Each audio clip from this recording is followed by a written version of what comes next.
This is Rob Tubbett for Boxing Social in association with Betfred. Delighted, as always, to be joined by Shane McGUIGAN. It's fight week, fight camp week 2. How are you, Shane? Yeah. Good, mate. How are you? Not too bad, not too bad. Bit of a different fight week experience this for me and you. Zoom, we have We're to make missing it. you. Are you missing me? To be honest, we are, mate. You know, who's going to sit around and eat all the food? Do you know what I mean? So it's up to me and Pritchard this week. So we got no eating buddies. But you know, Ryan and yourself are missed dearly. But the kitchen doesn't miss you. Just to give that a bit of context, what we do at Boxing Social is we like to eliminate any temptation that the fighters might have around making weight. Yeah, eat all of the desserts. All of them. How are you, Shane? Been a while since I've seen you. Good, mate. Actually, speaking about that, on that note, right, we did a show with Josh Taylor versus Miguel Vasquez, right, and Ryan was working for us at the time, right, and after the fight, Miguel Vasquez was sitting there with his coach, and he was eating a McDonald's, right, because we ordered a McDonald's in because they wanted some food afterwards, and Ryan ate his so quickly, right, that Miguel Vasquez, even after doing 11 rounds of Taylor and getting stopped, he felt sorry for him, so he gave him the rest of his burger. Oh, that is just fucking pride. And it was just like the third meal of that night, but it was funny. So yeah, now everyone knows that one. Yeah, sorry, Ryan. For people who don't know, I don't know why I'm going to out him anyway, but yeah, for people who don't know, that's Ryan Elliott, also of Boxing Social. Just in case you didn't know who to take the mick out of when that story goes out. But anyway, let's get serious. Fight camp. Let's start with Chris BILLAM-SMITH defends his Commonwealth title for the first time against Nathan Fowler. Should have happened a few months ago. It's happening now. Talk to us about the fight, Shane. Yeah, interesting fight.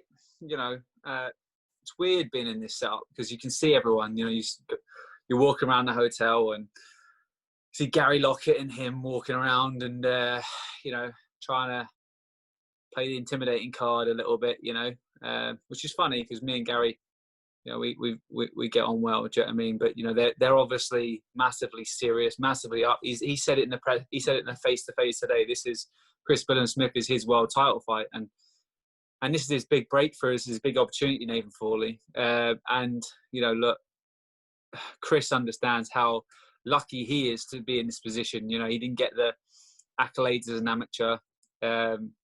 You know, he didn't get on the national podium squad or anything like that. So he's had to almost, you know, turn pro with myself, and we put him on Channel 5 shows and Cyclone shows, and now he's boxing, you know, under Matchroom shows at the moment, and he's doing really, really well. So he knows how hard he's sort of had to work to get to this position, you know, and he's not gonna come up short. So he's put a lot of training into it. Sparred many rounds of Lawrence OKOLIE. It's been really, really hard actually to get some sparring. Sorry, this phone's just moving.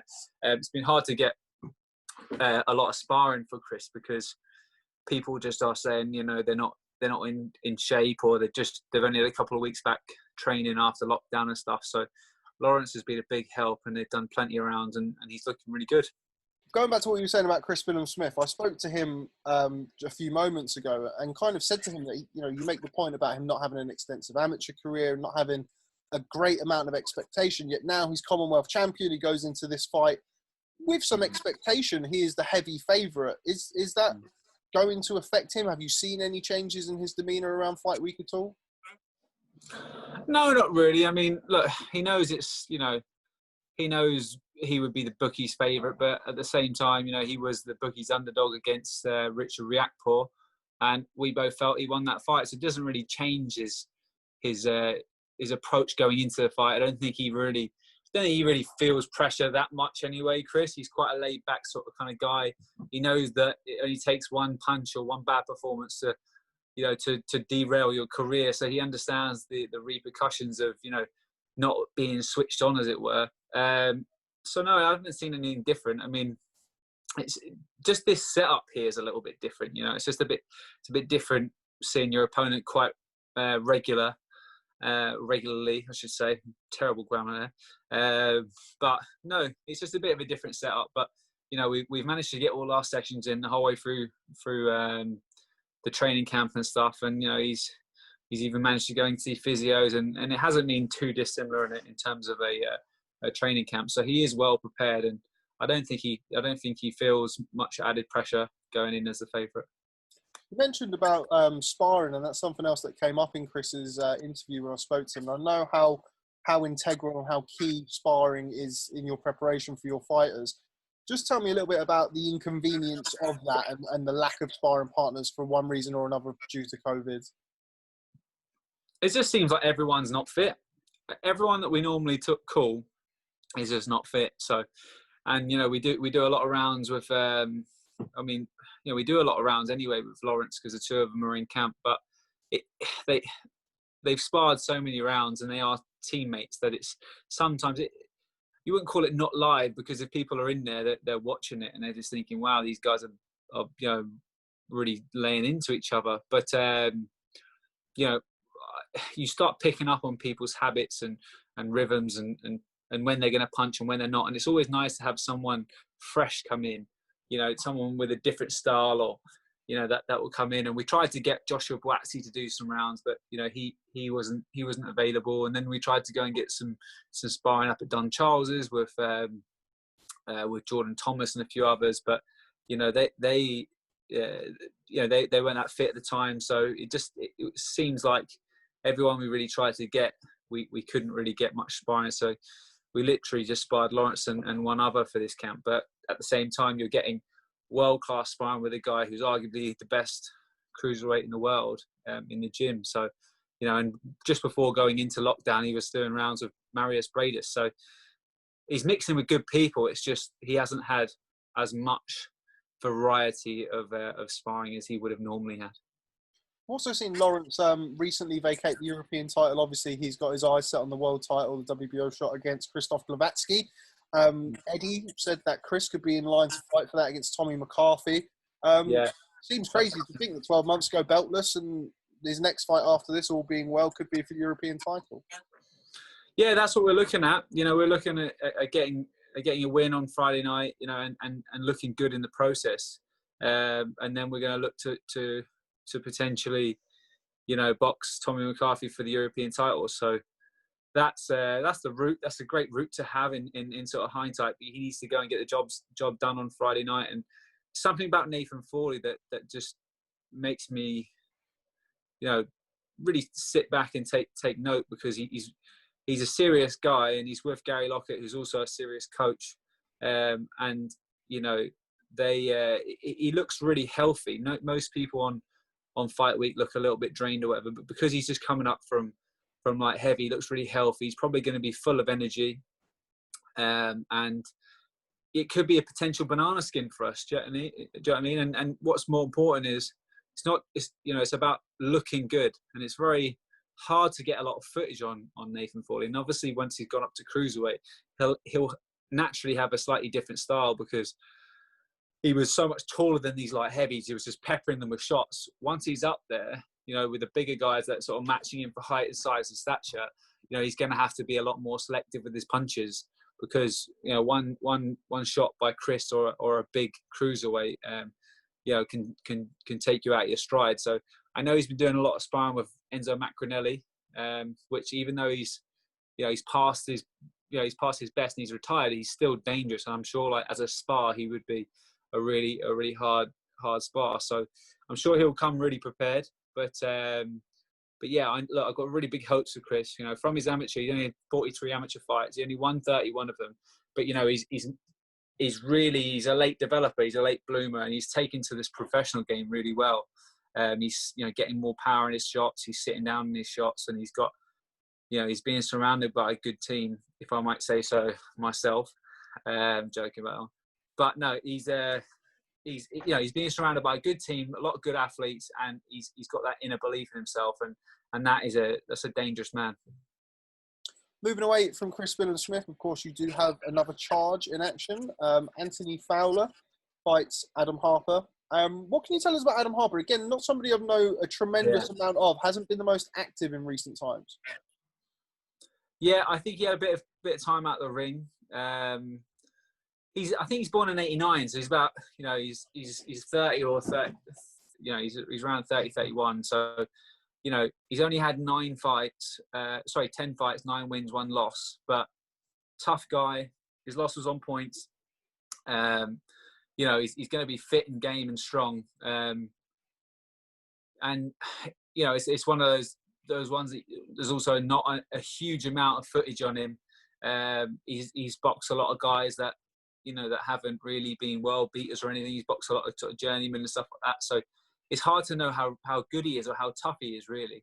But you know, he's up for it. He's game, and you know, I think his style will play into Fowler's perfectly. You know, I've done a lot of work with Fowler in you know, at the start of the year when we linked up together, and it was a bit of a letdown to get that fight last minute. You know, we had you know, we had a pull out from Flatley.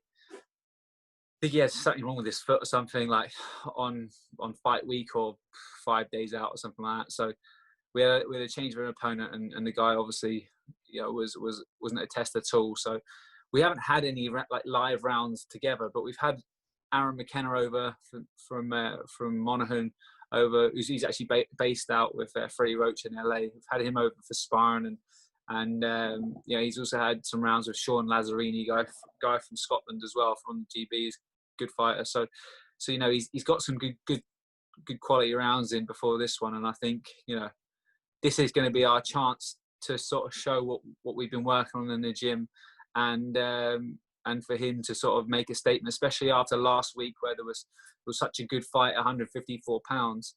You know, that division domestically is red hot. You know, you've got Fitzgerald, who's been in, I think he's been in a little bit of personal trouble and stuff. So he's trying to sort himself out, but, you know, and he's obviously got the British title, but, you know, we want some big names domestically. You know, I want Anthony to crack on with his career at this stage.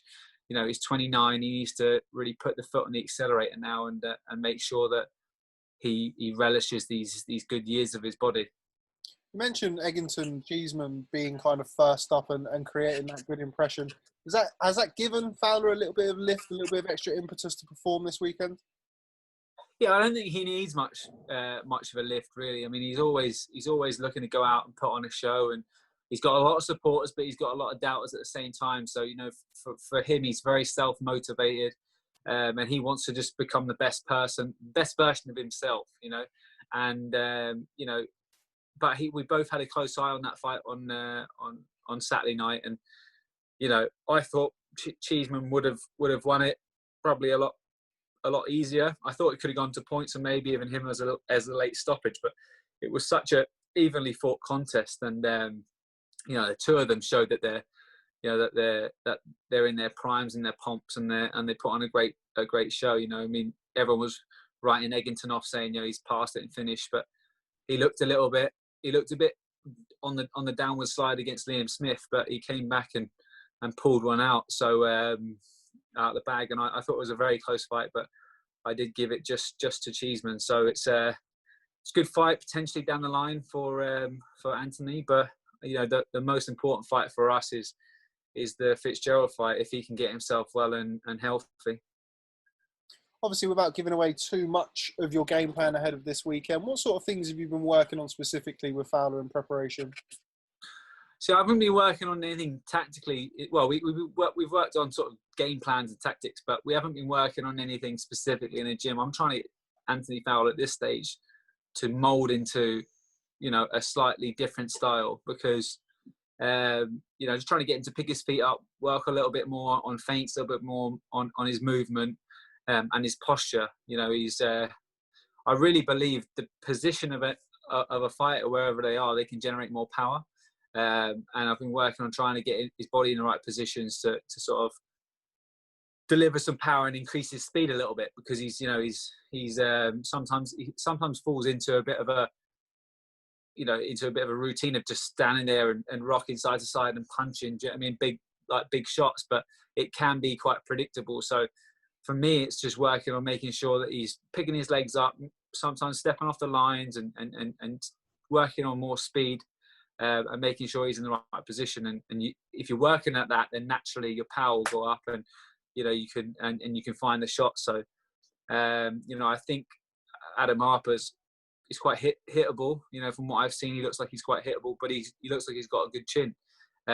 So it's something for Anthony not to sort of get in a you go, I go sort of, I would call it like those domestic fights, like you ever go block, you ever go, I'll block. Do you know what I mean? Back and forth about it's, you know, it's, if you get dragged into a fight like that with Adam Harper, you're in for a hard night. So it's about making sure that we can shut him down when he's working and sort of, you know, line him up and hit with big shots.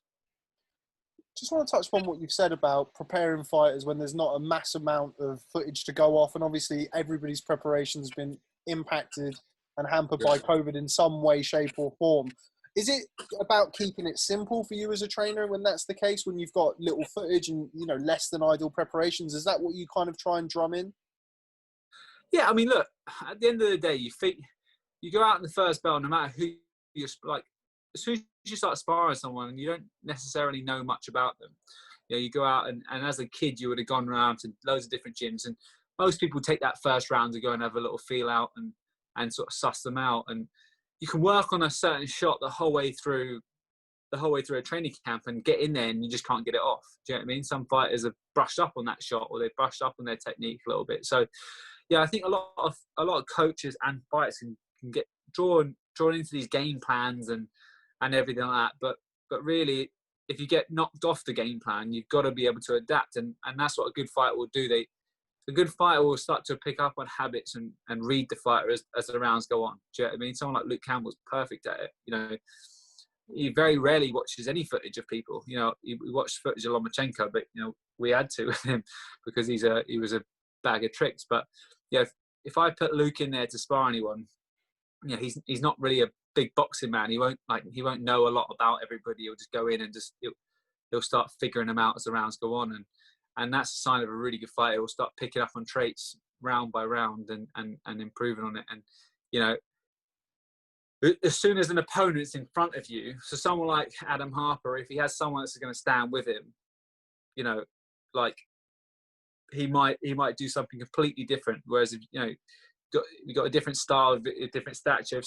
If he's getting buzzed, he might go on the back foot. You can never really rely on a specific, oh, he's going to do this and he's going to do that. So that's why I say, you know, make sure you go out there and establish your centering, establish your jab, and you know, and we'll work on Anthony Fowler, what he needs to do rather than what his opponent's going to be doing.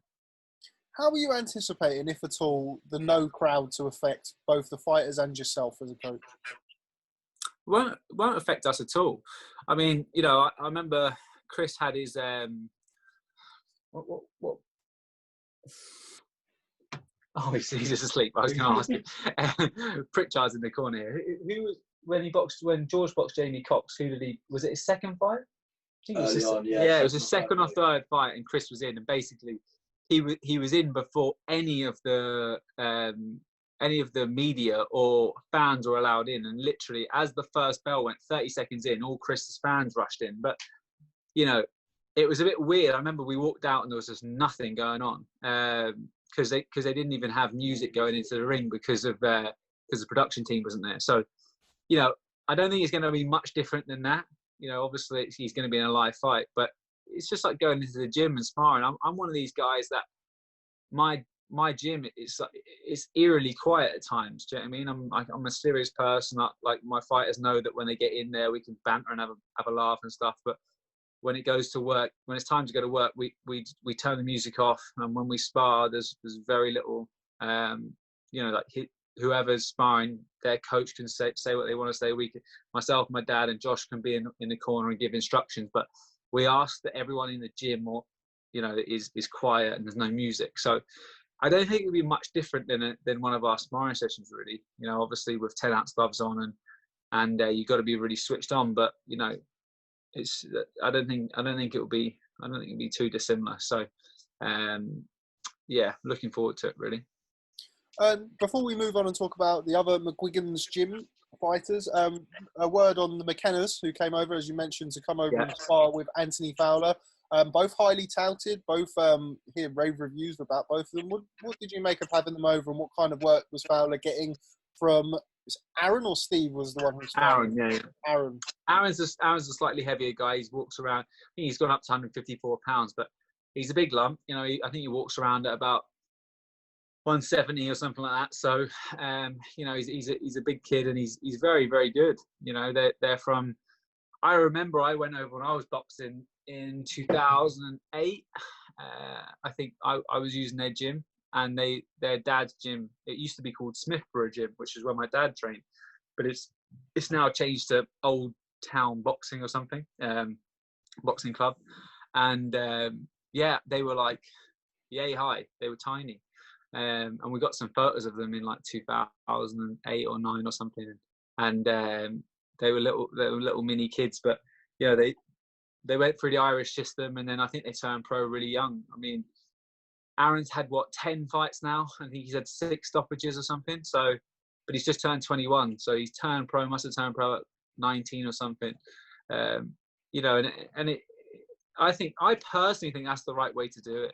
Do you know what I mean? Because there's so many kids now that are coming out of the Olympics set up or the GB and stuff, and you know, they're 27, 28, 30 years of age, and they've got loads of miles on the clock because they've had international fights and wars at the top level for eight years or whatever, and they're going into the pro ranks, you know,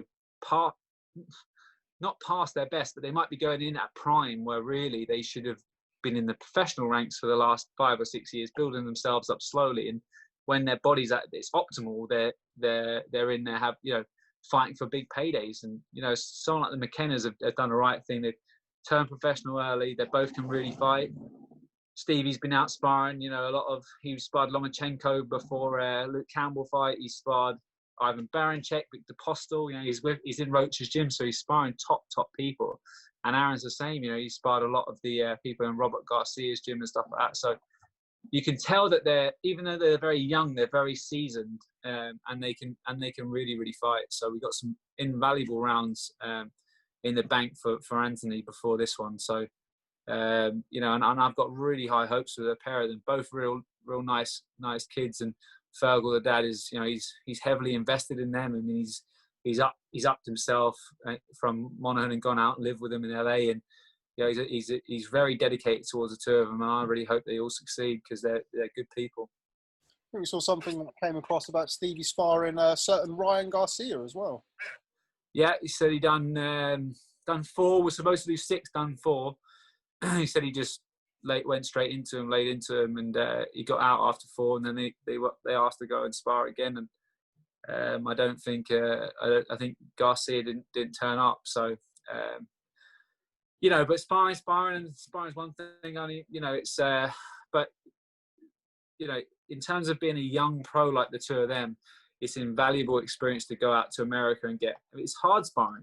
You know, it can make or break fighters when you go out to America because there's no pulling punches. It's like a fight every time. You know, I remember my dad told me he went out to Gleason's, and I actually went out to Gleason's when I was in 2008 as well. So, but I remember Dad going out and saying that that he just had wars every day. He was in New York for a month, and every day was just a war. You know, and you can see, like, it can bring you on massively, but it can also put a lot of miles on the clock and stuff. So the two of them are doing the right thing. They're getting lots of experience, but you know, they've you know, that this is the right stage of their career to be doing that early on. Mentioned Ryan Garcia. Let's move on to Ryan Garcia versus Luke Campbell. Real big buzz around that fight. Seemingly every time I open social media, there's something talking about Ryan Garcia versus Luke Campbell. Where do we stand with that? I mean, I spoke to Eric Gomez. Eric Gomez said that there had been an offer and negotiations were going. Eddie said something kind of similar, but there wasn't much of substance. What can you tell me? Well, I know that there's been an offer. I know what the offer was, and it was a substantial offer. So, you know, I know that that Golden Boy are interested in that offer. They're interested in the fight, and you know, I don't think Team Matchroom are too far off from securing him. Do you know what I mean? So there's not a lot I can really say in terms of negotiations. But yeah, Eddie's in the hotel at the moment. We've had a little chat, and it's just really, you know, it's just seeing what everyone's happy with, and then trying to make the fight. Do you know what I mean? I think we're looking at October potentially end of October. But yeah, I mean, it's a fight that really appeals to me and Luke. You know, we were pretty disheartened the fact that, you know, we were going to be fighting Fortuna for the world title, and then Haney's come back, and now Fortuna, you know, was going to be boxing us for the interim. But I knew deep down, you know, I know that Samson Liakovic and Fortuna's team, I know that they didn't like the Luke Campbell fight. You know, it was obviously ordered, so they had to take that. But they know how dangerous Luke is. You know, he's a sharpshooter, he's a southpaw that's got height, and he can punch as well. So they all know that he's a handful, and you know, we don't hold anything against them. But they took the Linares fight instead, so that's for a WBC Diamond whatever fucking title. But you know, we're sitting waiting patiently, and we've gone with the WBC. The fight's been ordered with for the interim title against Ryan Garcia. But there's still other options there in terms of, you know, if we can't come to an agreement soon, you know, there's also the Devin Haney fight for Luke Campbell as well. It's just about making sure it makes sense. The right fight makes sense. Do you know what I mean? So, you know, Luke has been proven. He's been tested. He's been proven. He still hasn't got his chance at winning a world title. He wants to get that world title. But you know, there's some fantastic fights out there, even outside of the WBC rankings. You know, there's Teofimo Lopez. There's Lomachenko fight again. There's Gervonta Davies. Do you know what I mean? There's Devin Haney as well. There's so many great fights. Do you know what I mean? So he's lucky to be involved in a fantastic division. And these next couple of years for Luke, we have to try and get in that world title fight. Do you know what I mean? So that's a priority for myself and Eddie. Is there purse bids due for Ryan Garcia versus Luke Campbell? Is there a deadline? I don't think it will get to purse bids, but it could do. So, you know, that's the next option. Is if we can't come to an agreement, we'll have to go to purse bids, and then you know, we'll hopefully get Eddie to trump up a lot of money for it. Or Golden Boy can. While we're hovering around the lightweights, you just mentioned Gervonta Davis. Now, he's just been announced to be fighting somebody you know very, very well in Leo Santa Cruz. But the WBA 130 and 135 titles, I don't know. I don't know how that works. No, me neither. But let's focus on the fight. What do you make of that fight? Obviously, you've prepared Carl Frampton to box Leo Santa Cruz twice. You know him as well, I'm assuming, as you would any other opponent. And I know you're a big fan of Gervonta Davis. Talk to me about that fight. I think Leo's a very underrated fighter in the sense, like, he's very technically schooled. You know, he's got from where his wrist is to his elbow, he's got these really long forearms. He tucks underneath them really well, and he pops out nice shots. But he's got good engine, and he does everything. He's not spectacular at one thing. He's just very sound at everything. And when he was a bantamweight, he was marching through people. Do you know what I mean? Won a world title at bantamweight, had that size, carried that punching power, moved up to super bantamweight. You know, same thing. You know, blitzing people, and then, you know, he went up to feather, and that's when Carl boxed him. You know, and that was almost like that fight against Carl. Carl hurt him early on, and, you know, boxed really well, but it was a nip and tuck fight the whole way through. You know, and we got the decision that time, and then in the rematch, Carl started a bit relaxed. Don't think he really appreciated Leo Santa Cruz's punching power. Went out, got caught, you know, not hurt or anything, but just got offset early on, and we were playing catch up. And, you know, you can't say that Leo Santa Cruz isn't well schooled, because he was nicking rounds and he was doing everything, like, technically really, really well. But I look at Gervonta Davis and I just think that guy's a phenomenal fighter. He's a fantastic fighter, and I just think that fight up at 135 pounds, even, I mean, you know, I know Gervonta Davis gets heavy, so if I'd have been Santa Cruz's team, I probably would have tried to get it at 130 pounds. That's what I'm not sure what's going on with the 130. I think it is at 130, but is it matched at 130? I think so, yeah, but I think it. Well, that's a good thing, you know. But I mean, it's not gonna. I don't think it's gonna help him.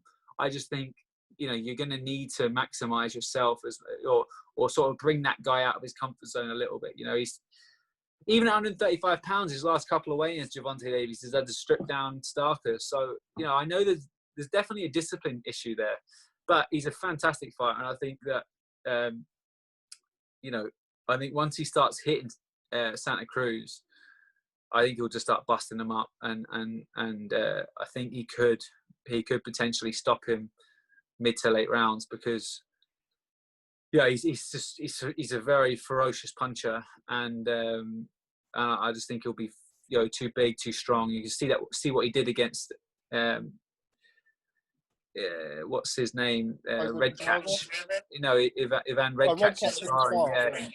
I mean, he's just punching him from one side of the ring to the other. And if you look at even Teofimo Lopez versus him in sparring, he's just phenomenally strong and pushing him about all the ring and stuff. So the kid's a freak. Yeah, I mean, he's a very, very, very, very talented fighter. And, you know, I just think Santa Cruz, it's a step too far for Santa Cruz at this stage of his career as well, because he had a lot of hard fights. You look at those, even those, you know, those fights with Adnan Mares, those fights with Frampton, you know, he's had hard fights. And there's a lot of miles on the clock. And I just think, you know, his best days were down at feather, you know, and super bantam and bantam really. He shouldn't be mixing up at 130, 135 pounds with guys like Gervonta Davis, because they're just that little bit bigger, that bit stronger, and you know, and he doesn't carry his attributes through the weights as well. So. Spoke about Teofimo Lopez there. That fight between him and Vasyl Lomachenko, Teofimo Lopez told me himself when I saw him in Vegas that the fight was done. It was going to be May 28th. Now, obviously, coronavirus has affected and impacted a lot of things, and now it turns out that fight may not happen. What are your thoughts in and around that?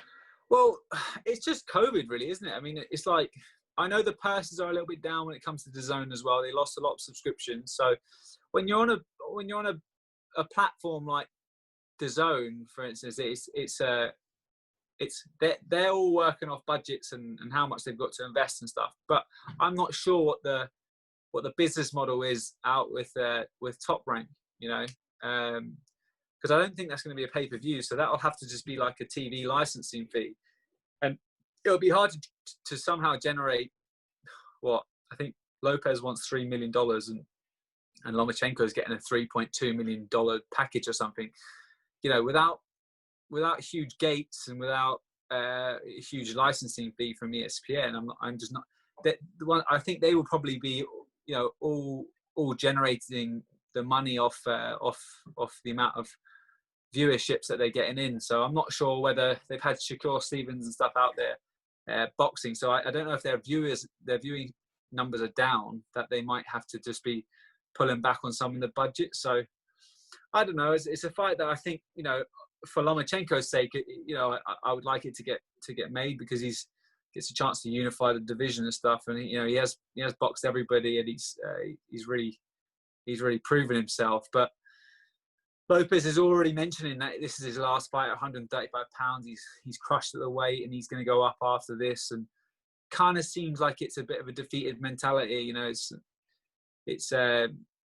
you know, he's a young lad, but to be wanting, I mean, to get 1 point, I think he was offered 1.25 or something. I mean, I'm sure there's a little bit of leverage in that. So if he can bump that up a little bit, that's still decent money. Do you know what I mean? It's not like his career is going to be over after it. You know, and if he really backs himself and believes in himself, he should take that, because then he can. If he beats Lomachenko, he'll be worth millions after, like multi-millions. So, you know, it seems like it's a slightly defeated mentality. But look, it's a business, and you've got to make sure it's the right decision. It's the right time and the right decision for the lad. Final one on all things lightweights. Devin Haney. I spoke to Eddie when I came down to Fight Camp the other day. The name that's been tossed about is Yuriorkis Gamboa for Devin Haney. What are your thoughts on that? He's an old man, isn't he? You know, it's a good name for Haney, because it's actually someone, you know, with credit. Because everybody up until now he's boxed nobody. So he talks a good game. He calls out all the big names, but then he ends up fighting nobody. So it'd be good if they could secure that one. But you know, as I mentioned as well, that there's still the potential of loot boxing Devin Haney. So yeah, we'll have to. We'll have to see if that fight even comes off. I mean, Gamboa put in a good showing against Gervonta Davis. Davies looked a little bit. He hurt Gamboa early, and then he was like loading up and looking for it. And someone that's as slick and as skilled as Gamboa, like he was able to sort of fiddle his way through rounds. He wasn't really winning rounds; he was just fiddling his way through. But his best days are well behind him. Well behind him, and. I know that I spoke to a Cuban coach in Miami that used to train him, and he says, he said he looked in the sky and there was stars. He says he thinks he's a star. He's not willing to come into the gym. And this is the problem with Gamboa. So that mindset coming from Cuba, being so sectioned off, and then coming to Miami, and then getting all that success years and years ago, getting money and having the new lifestyle and stuff. It's he's obviously sort of enjoyed this new life. But once again, he boxes a flyweight in the Olympics. Do you know what I mean? Should he be up at 135 pounds? Probably not. Which fight would you take for Luke Campbell if they were both offered and they were both the same money? Devin Haney or Ryan Garcia? Here's the thing. It's all about the most important thing for myself, who's looking after Luke, is it's just about having a fair shake, right? You've got Floyd Mayweather, who's now coaching Devin Haney, who's heavily influenced the judges, right? Like, because he's such a powerful name. And then you've got Ryan Garcia, whose gym mate is Canelo, who also is the number one pound for pound star in terms of. He's the biggest generator in the whole of boxing. So no matter what, we're going to be up against it in terms of the judges. But I think Luke Campbell will hit Ryan Garcia a hell of a lot more. He'll hit him. Garcia is more dangerous, but he's way more open to get nailed.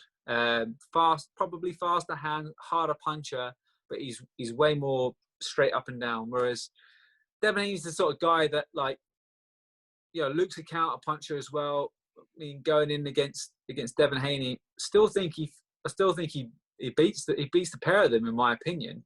But if it's close rounds, Haney with his whole entourage and stuff, the judges might be swayed towards him. So in terms of close rounds, so it's going to be hard to go out there and have faith in the officials to make sure we get an even shake. Do you know what I mean? So it's just it's a tricky situation, but I think he beats either of them. I think Garcia, he's straight up and down. I think Luke will outbox him and potentially knock him out. Well, we don't know how tough he is. We don't know how good a chin he's got. We know how good a puncher he is, but he's in there with nobodies.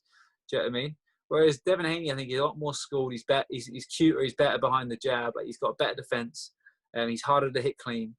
And but at the same time, he's not a big puncher, and he's just a good sound all rounder. So yeah, that's my assessment. I think Luke beats the pair of them, but I think in terms of like, I think Luke will be he'll be able to clearly win rounds against Ryan Garcia. You look forward to, this is something that we've spoken about in the past, and I know that trainers can have this element to them, and I know that you respect Eddie Reynoso an awful lot. Would you be looking forward to pitting your wits against somebody like that? Definitely, yeah. Definitely. I like to make sure I'm in big fights, and I like to be involved in big fights, and I take myself very seriously. I'm sure they do too, but I'd like to go up against someone like Reynoso, but I wouldn't like to go up against him if he had Canelo in the corner. But if it's Ryan Garcia, I'll take it. We won't tell Fowler you said that, because he won't be happy. Well, Fowler's he's a light middleweight, not a light heavy. Canelo can do it all though, can't he? Really? If we can get him down to light middleweight, I don't think we'll ever get back down to light middleweight. Surely not. He's definitely outgrown that weight. Lawrence OKOLIE, saw some photos of him looking like he's enjoyed his lockdown in the gym. How far are we away from an announcement about his world title fight? We know what bill it's on. It's just we don't know exactly what time. He's going to be on the AJ card. It's very hard to. I mean, I don't know if you've been watching the news recently, and there's more cases coming every day, and it worries me because if we're looking and we're waiting on a big show like AJ, which is very, like, it needs a crowd, it needs the exposure, it needs the time to build up. All of that there's one or two things that can happen. If there's a tiny spike, that shows get cancelled. Do you know what I mean? So I'd almost prefer if he, took slightly less money but went on a normal show, like, and sort of headlined it. Do you know what I mean? But it's Will and Freddie at 258 management that they're negotiating with Eddie, and that's their role. So it's up to them. But I've sort of stressed the fact that I would like him to get out as soon as possible for that fight. But it is hard to, Glowacki's a former world champion. He knows his worth, as it were. He's had 2 losses on his record. It's hard to get guys like that have had a couple of losses but are, at the end of their career or whatever. And I think he knows his worth. He knows what his value is, and it would be hard to generate that money to pay Lawrence and him with an undercard and stuff on just a normal Sky show. So I think we'll have to wait our turn, and we'll have to wait to get out on the AJ card. But that could be end of November, December. That's what I've been told. How's Lawrence responded to lockdown and being out of the ring? He's kind of made a point of getting on with his career at a rate of knots so far as a professional, and now he's out of the ring for an extended period of time when he's just about to fight for a world title. How's he responded to that? Yeah, it's a very good point. He's been very busy throughout his professional career. He was very busy in his amateur career as well. He only started boxing not too long ago. 26 amateur fights, had 14 professional fights. They've all been crammed in. He hasn't had a break, and now he's out on a break. But the thing is he has been in the gym. He's been doing 8-10 rounds with CBS sparring and stuff. And Chris is razor sharp. He's really fit. So he's had to sort of come into the gym and really up his game for the sparring sessions, because he hasn't been as fit as he normally would be. So it's good for him to understand where he's at in terms of fitness. But the thing about Lawrence is there's no secret. He likes his grub, and he's a big lad. He's got a huge frame, and he's definitely sitting a little bit heavy for my liking. But it's this fight needs to come around soon, because he needs to start cracking on and getting his weight down and starting getting training, because as you said, it's he probably works best when he is active, when he is busy in the gym and stuff, and especially on that weight, because he is a big lump, and I don't think he'll be doing 200 pounds or 14.4 for very long. He's 6'6" or just under it, and it is a bit of a struggle to get us down there. So I would like him to get out reasonably soon, or at least get a date soon, so he can start knuckling down and getting his weight down and getting serious again. He's a rapper these days. Have you seen it? I think I saw something about that. Do you want to get out? I'll get out. I mean, it's really good. It's not bad. It's not bad, mate. I mean, apparently he did it like 4 lines at a time. So he'll say like 4 lines, and then he'll do another 4 lines, another 4 lines. He keep doing it over time. So I don't think he'll be any time getting up and like rapping on stage. Wrap himself to the ring like Adrian Broner. 100%. I mean, we've all heard this song far too many times, haven't we? Fast forward the intro, because I don't think the intro. Yeah, the intro's not the best. So. Social distancing here. Got no COVID. Oh. Yeah, we're both clear from COVID.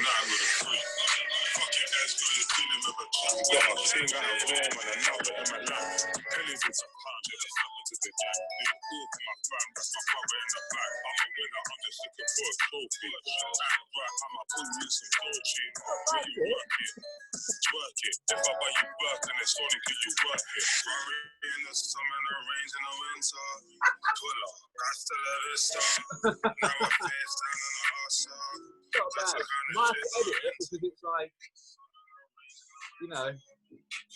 Yeah, already flagged for copyright. Copyright, he'll probably do you on that. Dillian Whyte versus Alexander Povetkin. What do you make of that fight? It seems like the closer that fight's coming, the more, from what I've seen, people are starting to realise the threat of Alexander Povetkin. What do you think?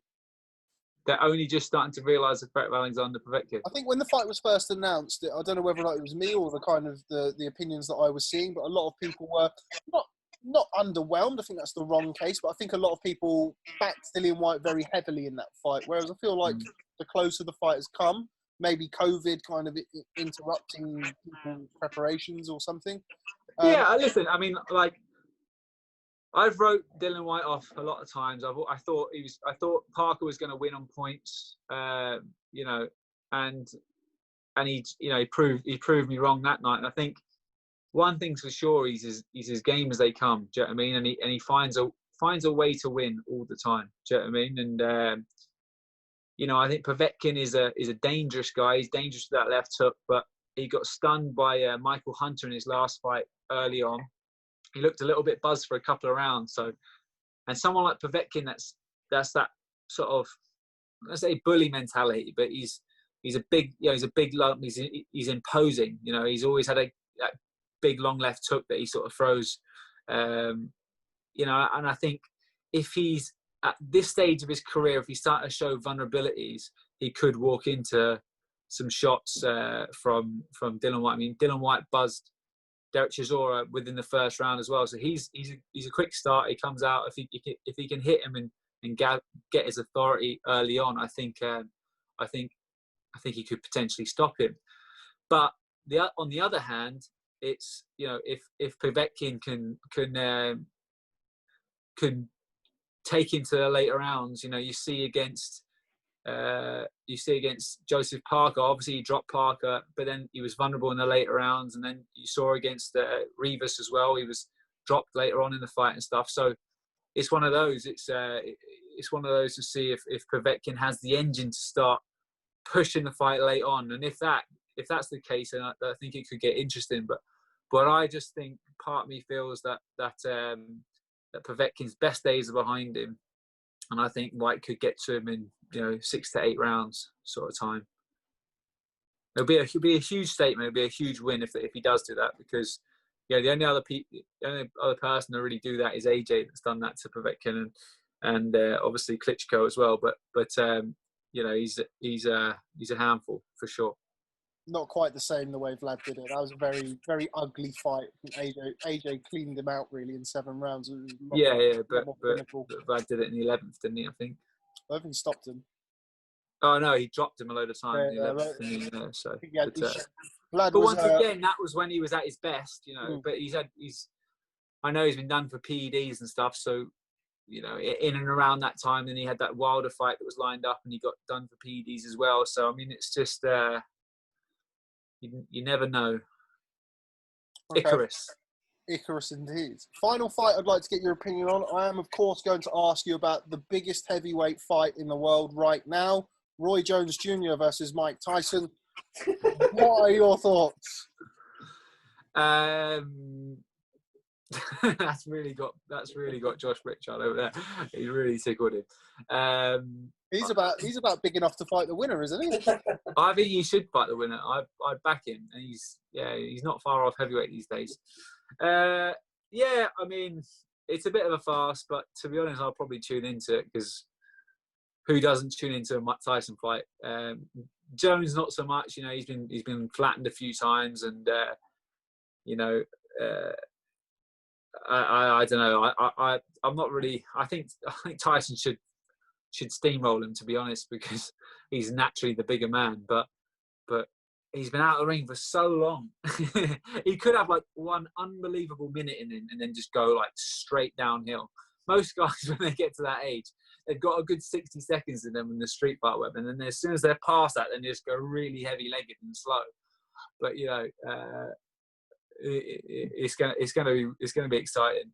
Can't remember who boxed. That was it was like, I think it might have been like Tito Trinidad versus Fernando Vargas or something like that, or maybe it was like in the Madison Square Garden. It was years ago, and the two of them were like way past their prime, and it was like watching them in slow mo. So we might get another one of those. I thought you were talking about the Phoenix Trinidad Roy Jones fight, which was quite like that as well.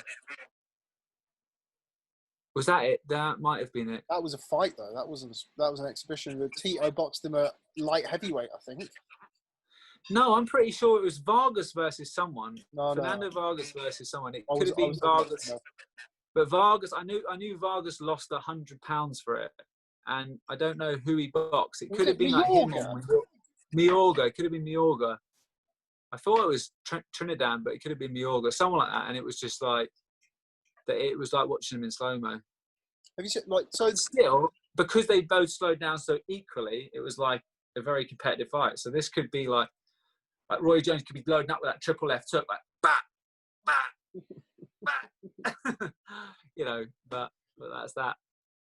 I mean, it's billed as an exhibition, and the athletic commission, the California State Athletic Commissioner, said that if it goes beyond that, then he'll call the fight off and he'll pull people out of the ring, and it won't essentially turn into a real fight. Now, when you're dealing with a Mike Tyson and a Roy Jones Jr., and they're so, I mean, you know what it's like. What gloves do we know what gloves they're wearing? I think they're wearing 12-ounce gloves. 12s. No head guards. I mean, sorry, wait 1 sec. It's Joe calling me. My bad. Yeah, they're definitely going to punch through 12-ounce gloves. Do you know what I mean? Especially if they're like horsehair. It depends what foam it is. It could be an amateur like a close gel foam almost, like a dense foam, or if it's like a horsehair foam mix.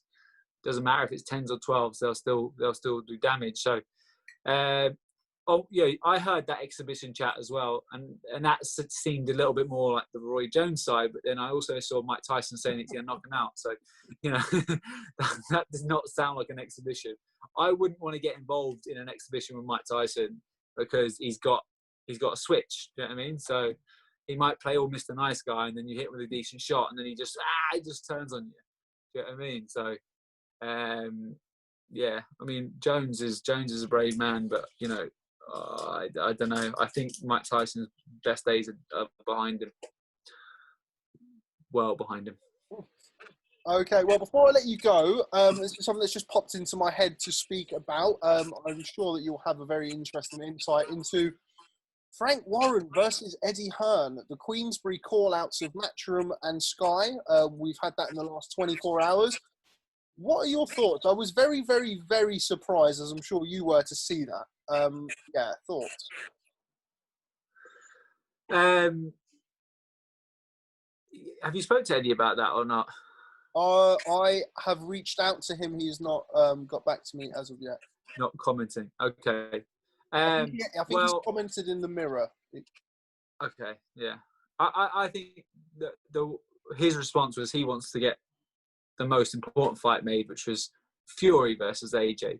But no, it seems like a strange call out. It seems like, you know, the Yarde versus Buatsi fight, I think that would be a decent fight. You know, but how I don't understand how it will get made, whether it will be broadcast on both channels. But I know that the viewership of BT is very, very down. Like it's, you know, he's been having like 3,000 views or something on his TV, and I think on his fight nights, and the TV numbers have been down. I think Eddie had over 200,000 on the Sky one, the Matchroom. Obviously, Sky Boxing has been around for longer and it's more established, but you know, I don't know whether that is a BT Sports putting it on Frank Warren to say, okay, make these big fights happen. Why don't you guys go up against each other? But I think it's interesting. I think it's got legs, but I just don't think it will ever happen or materialise. Why not? Just because of egos. I don't think the two of them can sit in a room together. Never mind, you know, like sit down and negotiate 14 fights or whatever they're proposing. Do you know what I mean? It's like, you know, and I think Frank's put his A side up there, and I don't think he's sort of put like some B's and C fighters from Eddie's. Do you know what I mean? I think Eddie's got a lot of fighters now in the UK, but also a lot in America as well. So I'm sure. No, I'm sure there's some great fights, and I know from a selfish standpoint, there's Fowler versus James Metcalf in there, and I think that would be a good fight. But you know, so and Boazzi versus Anthony Yarde, I'd love to see that fight. I wouldn't really want to see Nathan Gorman versus Dave Allen, though.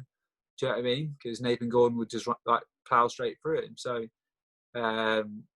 You know, I think as long as the fights are well matched, then I think it's a good idea. But I just think from a negotiation standpoint, you know, they'll start sitting up. They don't have to negotiate one time. They're going to have to negotiate every single fight, you know. And it's not like Eddie will say to him, "Yeah, that's sweet, mate. You know, we'll take the Yarde Boazzi fight. You know, you can take the Dave Allen versus Nathan Gorman fight. You know, for your TV." And then BT are like, "No, we want that fight," and that's where the problems are going to be, you know, unless it's a joint television venture, and that's only happened once, and that was Manny Pacquiao versus Floyd Mayweather. I don't think it's going to be happening on 14 different occasions. Sounds at the door, mate. Yeah, so that's just my take on it. Okay, look at the size of him. Look at him. Okay, he's a unit.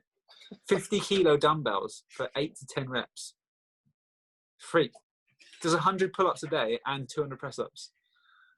They're just talking about the size of me, mate. On the interview, don't worry about it. He has to walk everywhere sideways, mate. Okay, well, I think we're about there. Oh, here he is. The gentleman. He's been out in the corridor like that. That was a really weird cutaway, that was. Yeah. Cafe Okay, I've got my coffee shop here, basically, so I'll show you. Show us your cafe. So we've got OKOLIE. All right, I bought myself in a microwave and stuff. We've got some broths, got some fridge in there that I've also brought in. That's my sort of choices of milk and stuff. Here is a milk frothing machine. So I'm sure put it over here. So we make lattes, and then we got this little fantastic instant coffee. TM, shout out. Yeah, so everyone's coming around for some coffees and some porridge and stuff, and it's a good laugh, mate. You know, we're missing a chessboard, but we got a pack of cards, and he's wearing my Blu-ray glasses that I wear at night time to block out Blu-ray. Blu-ray? Yeah, well, blue light. Blue light glasses, I should say. Yeah. Fucking Bono over here. So yeah, that's that, mate. Lockdown's got us mad. Yeah, I mean, you're all quite bizarre on Fight Week anyway, but this has been an experience. Is it? I bet you're really getting some serious FOMO there, mate. Yeah. I mean, that's a genuine yeah. No, mate, he is. He's before we turned this camera record on, he was complaining about how much he was gutted. I'm not assaulting in the wounds or anything, but you know, it's not been ideal since people having such fun without it. But it's not about. You are greatly missed. Thank you very much. Well, hopefully get some fans in for Garcia Campbell, and I can come with you. Get some fans in. So, well, I can attend the event, is what I'm saying. Oh yeah, is that so? So, but they won't put a fan in. You'd have to go in as a media, or else, you know. So you've got to rephrase that. Well, yeah, that's a good point. Well, there's Garcia's not going to give you any interviews if you're just going to say, if you let some fans in, I can go and team Campbell. There's not a great deal of difference between fans and media members these days, Shane, as you well know. I well know that, mate. That's oh God, we're so bitter and fickle, aren't we? Fucking. But yeah, no, I get that, mate. I understand. Okay, well, Shane McGUIGAN, always a pleasure catching up with you. Thanks very much for speaking to Boxing Social. Chris BILLAM-SMITH, I really wish you would move out of shot.